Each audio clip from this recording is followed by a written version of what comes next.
Hello friend, स्वागत है आपका एनक्यू स्टडी यूट्यूब चैनल पर। सक्षमता परीक्षा से रिलेटेड यह अगला प्रैक्टिस सेट है। तो आइए हम लोग इस प्रैक्टिस सेट में एक एक महत्वपूर्ण प्रश्नों को उसके उत्तर के व्याख्या के सहित देखते हैं। बिना देर किए हम लोग शुरू करते हैं। हमारे स्क्रीन पर पहला सवाल आ गया है। पहला सवाल पूछा जा रहा है कि 1857 के विद्रोह का पहला सिपाही किसे कहा जाता है। यानी 1857 की जो क्रांति हुई, जिसको सिपाही विद्रोह के नाम से भी जाना जाता है, तो हम सभी जानते हैं कि बैरकपुर छावनी में जो सबसे पहले विद्रोह किए थे वह मंगल पांडे किए थे। इसलिए मंगल पांडे को जो है वो पहला सिपाही के रूप में माना जाता है। अर्थात ऑप्शन नंबर सी जो है वह सबसे करेक्ट आंसर होगा कि मंगल पांडे जो है वो पहले सिपाही थे। और ये कहाँ से थे? तो बैरकपुर छावनी से थे। उसके बाद अगर विद्रोह का बाजाप्ता जो शुरुआत हुआ है वो कहाँ से हुआ है? तो वह मेरठ से हुआ है। और फिर चारों तरफ जो है पूरे भारत में अलग अलग जगहों से अलग अलग ये में लोगों के नेतृत्व में पूरा विद्रोह जो है 1857 की क्रांति का चला है। उसमें लखनऊ, कानपुर, बिहार से लेकर के चारों तरफ ये विद्रोह चला है। अगले सवाल की ओर बढ़ते हैं। दूसरा क्वेश्चन है, दूसरा नंबर प्रश्न है हमारे स्क्रीन पर कि किस गवर्नर जनरल के शासनकाल में 1857 का विद्रोह हुआ था। यानी जब 1857 की क्रांति हुई तो उस वक्त भारत में कौन से जब गवर्नर जनरल का शासनकाल चल रहा था। इससे पहले 1857 की क्रांति से पहले तक भारत में जो है वो लॉर्ड डलहौजी का शासन चल रहा था और उनके द्वारा हड़प नीति को अपनाया गया था। तो 1857 की क्रांति में वह भी एक कारण बनता है। लेकिन उस समय जब क्रांति हुआ उस समय भारत में कौन गवर्नर जनरल थे? तो उस वक्त जो थे वो लॉर्ड डलहौजी नहीं बल्कि लॉर्ड कैनिंग थे। यानी इसका भी ऑप्शन नंबर सी जो है दूसरा नंबर प्रश्न के लिए भी सबसे सही उत्तर होगा। नेक्स्ट क्वेश्चन की ओर बढ़ते हैं। क्वेश्चन नंबर तीसरा है हमारे स्क्रीन पर कि लखनऊ में 1857 की क्रांति का विद्रोह का संचालन कौन कर रहे थे। हम पहले कहें कि अलग अलग जगहों पर, जैसे दिल्ली में जो है वह अंतिम मुगल बादशाह बहादुर शाह जफर या बहादुर शाह द्वितीय के नाम से उन्हें जाना जाता है, उनके नेतृत्व में चल रहा था। बिहार में जो है आरा के जगदीशपुर से बाबू वीर कुंवर सिंह के नेतृत्व में चल रहा था। तो उसी प्रकार लखनऊ से जो है 1857 की क्रांति का जो विद्रोह चल रहा था वह बेगम हजरत महल के नेतृत्व में चल रहा था। यानी इस प्रश्न के लिए ऑप्शन नंबर डी जो है वह सबसे सही उत्तर के रूप में जाना जाएगा कि लखनऊ से विरोध जो है 1857 की क्रांति का बेगम हजरत महल कर रही थी। नेक्स्ट क्वेश्चन की ओर बढ़ते हैं। अगला क्वेश्चन है क्वेश्चन नंबर 4 है कि the Indian war of independence 1857 की क्रांति पर जो ये पुस्तक लिखी गई है इसके लेखक कौन है। 1857 की क्रांति पर लिखी गई या पुस्तक के लेखक जो है सर सैयद अहमद खां हैं, या फिर वी.डी. सावरकर यानी विनायक दामोदर सावरकर हैं, या फिर आर.एस. शर्मा है, या आर.सी. मजूमदार हैं। तो इस प्रश्न का जो सबसे सही उत्तर है चौथा नंबर क्वेश्चन के लिए सबसे करेक्ट आंसर के रूप में जाना जाएगा वह है ऑप्शन नंबर बी, यानी कि the India war of independence के जो लेखक हैं वह है वी.डी. सावरकर यानी विनायक दामोदर सावरकर इनका पूरा नाम है। नेक्स्ट क्वेश्चन की ओर बढ़ते हैं हम लोग, देखते हैं अगला प्रश्न कौन सा है। क्वेश्चन नंबर 5वां है कि भारत में रेलवे लाइन की शुरुआत कब हुई थी। तो भारत में जो रेल लाइन की शुरुआत हुई है सबसे पहले, उस वक्त जो शासन चल रहा था भारत में वह चल रहा था लॉर्ड डलहौजी का शासनकाल। और उस समय जो है उस वक्त यहाँ जो है 1853 का समय था। 16 अप्रैल 1853 को, याद रखेंगे तिथि के साथ, कि 16 अप्रैल 1853 को भारत में पहली बार जो है वह रेलवे की शुरुआत हुई थी। और यह रेल जो चला था यह मुंबई से थाने के बीच जो है पहली बार यह रेल चला था। ये हम लोग ध्यान रखेंगे कब, 16 अप्रैल 1853 को। शासनकाल किसका था? तो लॉर्ड डलहौजी का। और यह ट्रेन कहाँ से कहाँ चली थी पहली बार? तो सबसे पहले यह मुंबई से थाने के बीच जो है चली थी। नेक्स्ट क्वेश्चन की ओर बढ़ते हैं। क्वेश्चन नंबर 6 है कि झांसी की रानी लक्ष्मीबाई जो 1857 की क्रांति का विद्रोह का नेतृत्व जो है वो झांसी से कर रही थी। तो ये लक्ष्मीबाई जो है नेतृत्व करते हुए, मतलब ये उस लड़ाई को लड़ते हुए कहाँ इनको जो है मतलब पकड़ कर शहीद कर दिया गया। तो यह झांसी में ही, या फिर कालपी, या ग्वालियर, या इंदौर में। तो झांसी की रानी लक्ष्मीबाई जो है ये जो 1857 की क्रांति का विरोध कर रही थी तो इनको जो है ग्वालियर में इन्हें ये करके जो है इनकी हत्या कर दी गई। यानी 6 नंबर क्वेश्चन का सबसे करेक्ट आंसर जो है वो ऑप्शन नंबर सी के रूप में जाना जाएगा। नेक्स्ट क्वेश्चन की ओर बढ़ते हैं हम लोग। अगला प्रश्न देखते हैं, क्वेश्चन नंबर 7 है कि poverty and un British rule in India. ये जो पुस्तक है कि poverty and un British rule in India के लेखक कौन है। 7वां नंबर क्वेश्चन का जो सबसे सही उत्तर के रूप में जाना जाएगा वह है ऑप्शन नंबर सी, जिनको जो है दादा भाई नौरोजी के नाम से हम लोग जानते हैं। ये भारतीय राष्ट्रीय आंदोलन में अपनी एक महत्वपूर्ण अहम भूमिका निभाए हैं। इनको ही जो है ओल्ड ग्रैंडमैन ऑफ इंडिया के नाम से जाना जाता है। यह भारतीय राष्ट्रीय कांग्रेस के दूसरे अध्यक्ष हुए हैं। तो इनका जो है ये काफ़ी अहम योगदान है दादा भाई नौरोजी का। नेक्स्ट क्वेश्चन की ओर बढ़ते हैं हम लोग। क्वेश्चन नंबर 8वां है कि 1882 ईस्वी में शिक्षा पर हंटर कमीशन बना था। तो यह हंटर कमीशन, वैसे तो 2 हंटर कमीशन बना है। एक ये 1882 ईस्वी में शिक्षा से रिलेटेड हंटर कमीशन था, दूसरा एक हंटर कमीशन बना था जलियांवाला बाग हत्याकांड की जांच करने के लिए, और उसमें जो है रिपोर्ट दिया गया कि जलियांवाला बाग हत्याकांड में जो है जनरल डायर की कोई गलती ही नहीं है। तो ये जो 1882 में हंटर कमीशन बना, तो इस वक्त जो है भारत में कौन थे वायसराय के रूप में। तो उस वक्त जो भारत में वायसराय के रूप में जो कार्यरत थे वह थे लॉर्ड रिपन, और इनको भारतीयों का जो है उद्धारक के रूप में जाना जाता है, क्योंकि इनके शासनकाल में शिक्षा के ऊपर जो है हंटर कमीशन आया था। इनके ही शासनकाल में पहला कारखाना अधिनियम बना था, और लॉर्ड रिपन के ही शासनकाल में जो है वो इन्होंने एक इल्बर्ट बिल लाया था कि भारतीय जज भी जो है अंग्रेजों के विरुद्ध केस की सुनवाई कर सकते हैं। तो इनके ही शासनकाल में लॉर्ड लिटन जो है पहले भारतीय ये सिविल सेवा परीक्षा का उम्र को 21 से घटा करके 19 कर दिया था, तो फिर इन्होंने 19 से बढ़ा करके 21 कर दिया। तो इस प्रकार जो है इनके शासनकाल में कई अहम ऐसे कार्य हुए हैं जिनको जो है इनके कारण जो है ये हंटर कमीशन ये लॉर्ड रिपन को जो है भारतीयों के उद्धारक के रूप में जाना जाता है। नेक्स्ट क्वेश्चन को दोस्तों, हम सभी एक महत्वपूर्ण प्रश्नों को एक एक करके उसके उत्तर की व्याख्या के साथ देख रहे हैं। हम आपसे रिक्वेस्ट करते हैं कि अगर आप अब तक चैनल पर नए हैं तो प्लीज़ आप चैनल को सब्सक्राइब करके बेल आइकन को दबा लीजिए, ताकि इससे पहले कोई भी वीडियो आए तो सबसे पहले आप तक पहुंचे। और साथ ही साथ आपसे यह भी रिक्वेस्ट करेंगे कि आप इस वीडियो को लाइक करते हुए दोस्तों के बीच शेयर करें, ताकि सभी लोग जो है इससे बेहतर फ़ायदा उठा सके। हम लोग देखते हैं एक एक क्वेश्चन को। 9वां नंबर प्रश्न है हमारे स्क्रीन पर कि किस एक्ट के द्वारा भारत में ब्रिटिश ईस्ट इंडिया कंपनी का व्यापारिक एकाधिकार समाप्त कर दिया गया। तो भारत में जो कंपनी के द्वारा व्यापारिक एकाधिकार समाप्त कर दिया गया वह कौन था। इस 9वां नंबर क्वेश्चन के लिए जो सबसे सही जवाब के रूप में है कि 1813 के चार्टर एक्ट के द्वारा जो है भारत में इस कंपनी का जो है व्यापारिक एकाधिकार समाप्त कर दिया गया था।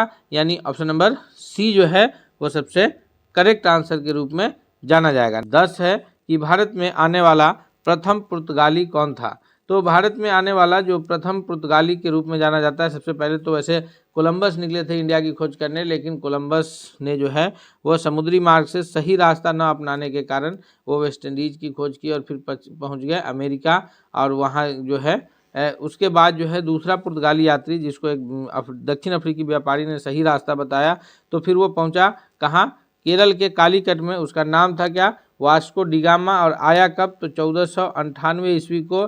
तो इसको प्रथम पुर्तगाली कहिए या प्रथम यूरोपीय कहिए, यूरोप से आने वाला यह प्रथम व्यापारी था। आया कालीकट बंदरगाह पर, और उसके वक्त उस वक्त जो है कालीकट में जो राजा थे वो जेमोरिन थे। उन्होंने इनका बहुत स्वागत किया। चलते वक्त ये मसाला वगैरह लेकर के गए, और जब मसाला को लेकर के यहाँ से गए तो भारतीय मसाला पर इन्होंने जो है यूरोप में 60 गुना मुनाफा कमाया, और इस प्रकार जो है फिर अन्य यूरोपीय फ्रांस डच सब आना शुरू कर दिया। नेक्स्ट क्वेश्चन की ओर बढ़ते हैं। क्वेश्चन नंबर 11 है। क्वेश्चन नंबर 11 जो है यह भूगोल से रिलेटेड प्रश्न है। हम आपसे रिक्वेस्ट करेंगे दोस्तों कि अगर आप अब तक चैनल पर नए हैं तो आप प्लीज़ चैनल को सब्सक्राइब करके बेल आइकन को दबा लीजिए, क्योंकि यह जो क्वेश्चंस है यह आपके आने वाले परीक्षा में बहुत ही लाभकारी साबित होगा। तो चैनल सब्सक्राइब रहेगा तो कोई भी वीडियो आए तो सबसे पहले आप तक पहुंचेगा। साथ ही साथ आपसे यह भी रिक्वेस्ट करेंगे कि आप इस वीडियो को दोस्तों के बीच भी शेयर कीजिए, ताकि सभी साथी जो है इससे बेहतर फ़ायदा उठा सके। क्वेश्चन है कि गंडक परियोजना का निर्माण किस स्थान पर हुआ है। गंडक परियोजना का जो निर्माण है यह गंडक नदी पर हुआ है, और गंडक नदी जो है वो बिहार में उत्तर से बहते हुए गंगा में मिलती है। तो ये जो जगह है वाल्मीकि नगर में जो है गंडक परियोजना का निर्माण हुआ है। 11वां नंबर प्रश्न का सबसे जो सही उत्तर है वो क्या है। तो 11वां नंबर क्वेश्चन के लिए जो सबसे करेक्ट आंसर है वो है option number D. Next question की ओर बढ़ते हैं। क्वेश्चन नंबर 12 है कि सीमेंट उद्योग का सबसे प्रमुख कच्चा माल क्या है। सीमेंट उद्योग के लिए जो सबसे प्रमुख कच्चा माल के रूप में जाना जाता है वह जाना जाता है क्या, चूना पत्थर या बॉक्साइट या ग्रेनाइट या फिर लोहा। तो सीमेंट उद्योग के लिए जो सबसे प्रमुख कच्चा माल है वह है चूना पत्थर, यानी ऑप्शन नंबर ए 12वां नंबर क्वेश्चन का सबसे सही उत्तर है। नेक्स्ट क्वेश्चन की ओर चलते हैं। क्वेश्चन नंबर 13 है कि इनमें कौन अधात्विक खनिज का उदाहरण है। अधात्विक खनिज यानी जिसमें धातु का अंश नहीं पाया जाता हो। खनिज दो प्रकार से हम लोग ये वर्गीकृत करते हैं, एक धात्विक खनिज और एक अधात्विक खनिज। और फिर धात्विक खनिज में दो प्रकार से वर्गीकृत किया जाता है, एक लौहयुक्त खनिज और एक अलौह खनिज। तो यहाँ पर जो है अधात्विक खनिज की बात हो रही है, तो सोना, चांदी और टीन जो है ये सभी धातु के अंश से बने हैं। लेकिन जो है सोना चांदी तो ये शुद्ध धातु ही है, लेकिन अभ्रक जो है यह अधात्विक खनिज है। तो ऑप्शन नंबर सी जो है इस प्रश्न के लिए 13वां नंबर क्वेश्चन के लिए सबसे सही उत्तर के रूप में जाना जाएगा। नेक्स्ट क्वेश्चन की ओर बढ़ते हैं हम लोग। क्वेश्चन नंबर 14वां देखते हैं कि भारत का प्रथम तेल शोधक कारखाना कहाँ स्थित है। तो भारत का जो पहला तेल शोधक कारखाना है यह कहाँ स्थित है, मथुरा, बरौनी, डिगबोई या फिर गुवाहाटी। तो भारत का प्रथम जो तेल शोधक कारखाना है वो असम के डिगबोई में स्थित है, यानी ऑप्शन नंबर सी के रूप में जो है वो सबसे सही उत्तर होगा। और बरौनी जो है ये हमारा बिहार का तेल शोधक कारखाना है जो कि बेगूसराय जिले में स्थित है। नेक्स्ट क्वेश्चन की ओर बढ़ते हैं, अगला प्रश्न देखते हैं। क्वेश्चन नंबर 15 है कि निम्नांकित में से किस खनिज का सबसे बड़ा उत्पादक राज्य उड़ीसा है। यानी उड़ीसा में जो खनिज इनमें से जो खनिज है लौह अयस्क या फिर तांबा, टीन और मैंगनीज, इनमें से कौन से खनिज का सबसे अधिक उत्पादन जो है यह उड़ीसा राज्य से होता है। तो इसका जो है सबसे सही जवाब है 15वां नंबर प्रश्न के लिए ऑप्शन नंबर बी की तांबा के लिए जो है ये 15वां नंबर प्रश्न के लिए जो सबसे करेक्ट आंसर है वो ऑप्शन नंबर डी है कि मैंगनीज जो है यह उड़ीसा राज्य इसके उत्पादक के रूप में जाना जाएगा। नेक्स्ट क्वेश्चन की ओर बढ़ते हैं। क्वेश्चन नंबर 16 है कि काला लोहा किसे कहा जाता है। यह हेमेटाइट, मैग्नेटाइट, लाइमोनाइट और सीडेराइट। हेमेटाइट, मैग्नेटाइट, लाइमोनाइट और सीडेराइट में किसको जो है वो काला लोहा के नाम से जाना जाएगा। तो 16वां नंबर क्वेश्चन का जो सबसे करेक्ट आंसर होगा वो ऑप्शन नंबर बी है कि मैग्नेटाइट को जो है ये सभी लोहा के ही अयस्क हैं, तो इसमें मैग्नेटाइट को जो है वो काला लोहा के नाम से जाना जाएगा। नेक्स्ट क्वेश्चन की ओर बढ़ते हैं। क्वेश्चन नंबर 17 है कि विश्व पर्यावरण दिवस जो है यह कब मनाया जाता है। विश्व पर्यावरण दिवस के रूप में जो मनाया जाने वाला तिथि है 5 जून, 3 अप्रैल, 3 सितंबर या फिर 1 दिसंबर। इसका सबसे सही जवाब क्या होगा। तो इस प्रश्न के लिए जो सबसे करेक्ट आंसर के रूप में जाना जाएगा वह कौन सा होगा। जी सर, इसका सबसे करेक्ट आंसर है ऑप्शन नंबर ए कि 5 जून को जो है विश्व पर्यावरण दिवस के रूप में मनाया जाता है। 18 है कि सर्वोत्तम कोयले का प्रकार कौन सा है। जी, सर्वोत्तम कोयले के प्रकार के रूप में कौन जाना जाएगा।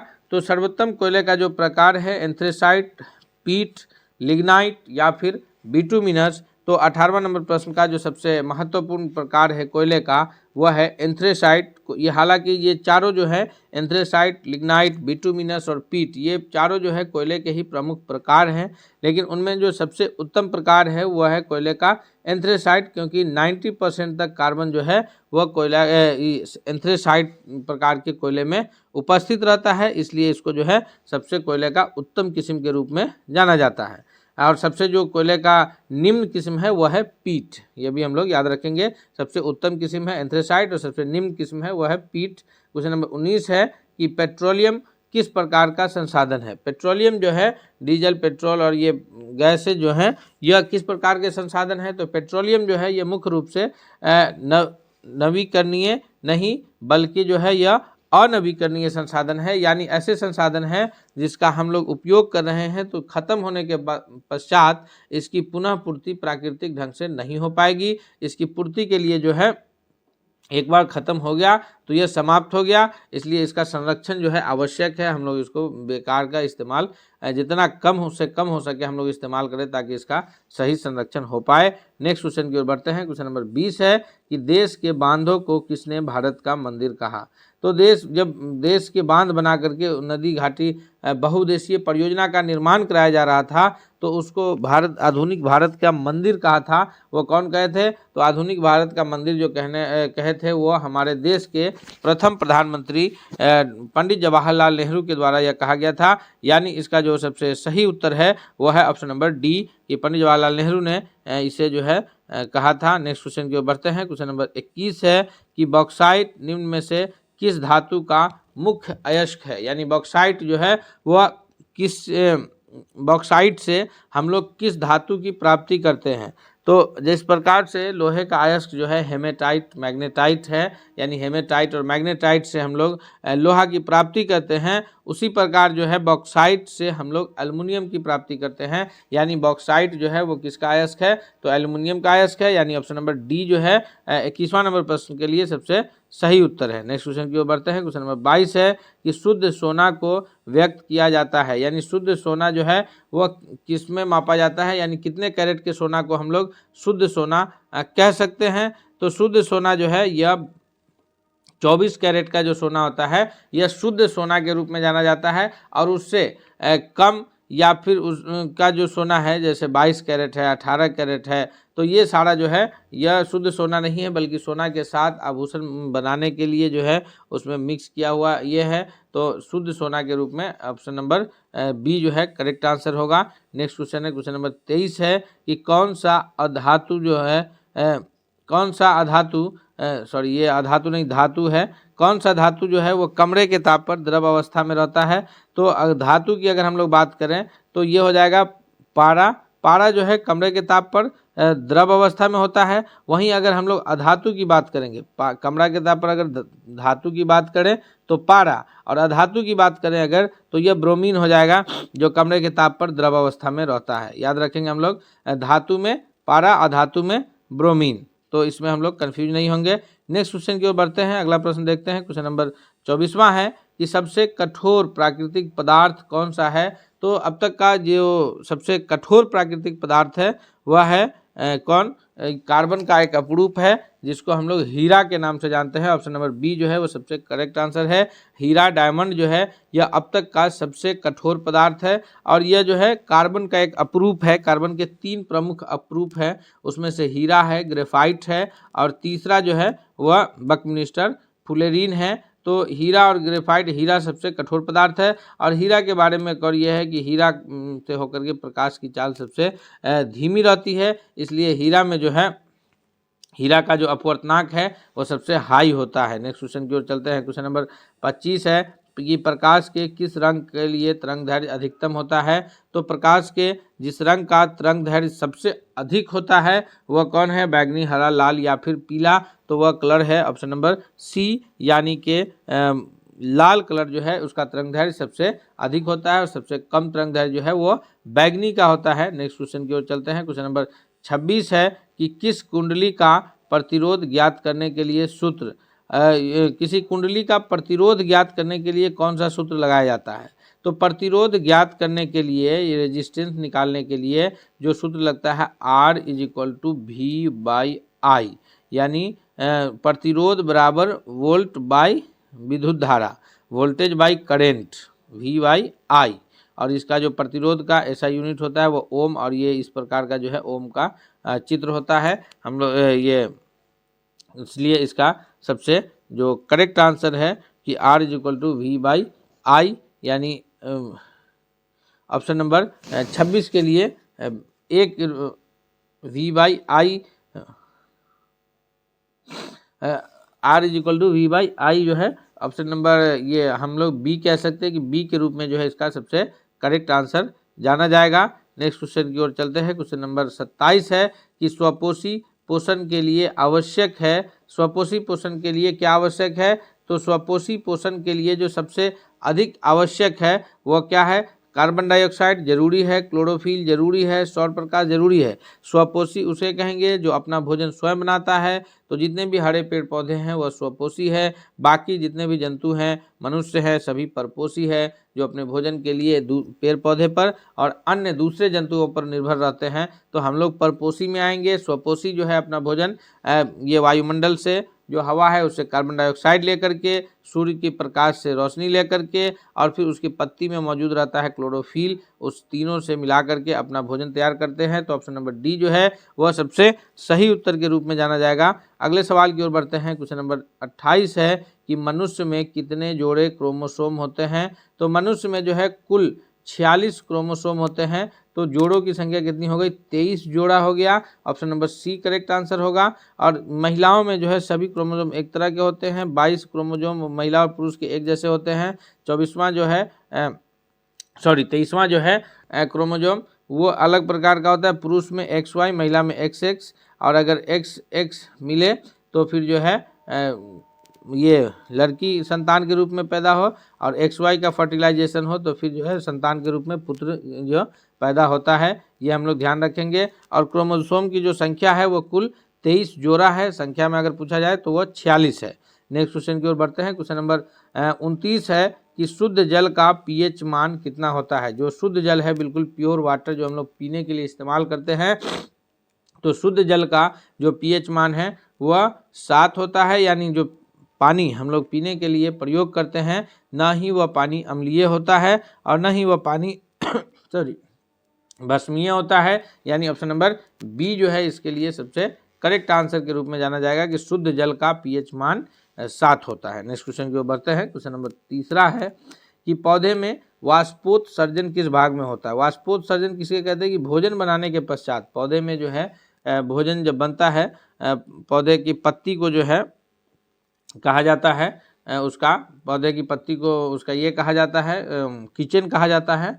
और भोजन बनने के पश्चात जब उसकी पत्ती में भोजन तैयार हो जाता है, उसके पश्चात जो पानी थोड़ा बहुत बचता है उसको फिर वायुमंडल में छोड़ दिया जाता है पत्ती के द्वारा।